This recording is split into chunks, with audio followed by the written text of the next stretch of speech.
ఇక సిద్దిపేటలో మాజీ మంత్రి హరీష్ రావు తమ ఓటు హక్కును వినియోగించుకున్న అనంతరం మీడియాతో మాట్లాడే ఒకసారి చూద్దాం.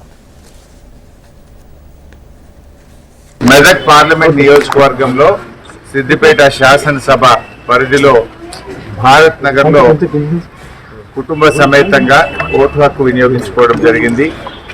ఈ పార్లమెంట్ ఎన్నికల్లో రాష్ట్ర వ్యాప్తంగా ఇప్పటి వరకు అందుతున్న సమాచారం ప్రకారంగా చాలా ముమ్మరంగా ప్రశాంతంగా ప్రజలందరూ కూడా పోలింగ్ లో పాల్గొంటా ఉన్నారు.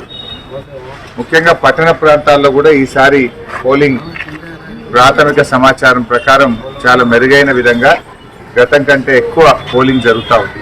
ముఖ్యంగా విద్యావంతులు, మేధావులు, ఉద్యోగులు, పట్టణ ప్రాంతాల్లో ఉండేటువంటి ప్రజలందరూ కూడా తప్పకుండా పోలింగ్ లో పాల్గొనాలని చెప్పి ఈ సందర్భంగా విజ్ఞప్తి చేస్తా ఉన్నాం. ఎందుకంటే గ్రామీణ ప్రాంతాల్లో ఎప్పుడైనా పోలింగ్ పర్సెంటేజ్ ఎక్కువగా ఉంటుంది. ముఖ్యంగా నగరాల్లో కొంత పోలింగ్ పర్సెంటేజ్ తక్కువగా ఉంటుంది. నగర ప్రజలు, పట్టణ ప్రజలు కూడా విధిగా తమ ఓటు హక్కును వినియోగించుకోవాలని, ఈ హాలిడే ఓటు హక్కును వినియోగించడం కోసం ఎన్నికల కమిషన్ మనందరికీ ఇచ్చింది. ఈ హాలిడేను తప్పకుండా ఓటు వినియోగించుకోవడం ద్వారా ఒక మంచి వ్యక్తిని, విద్యావంతులను, మరి మీకోసం పనిచేసేటువంటి వారిని గెలిపించుకోవాలి.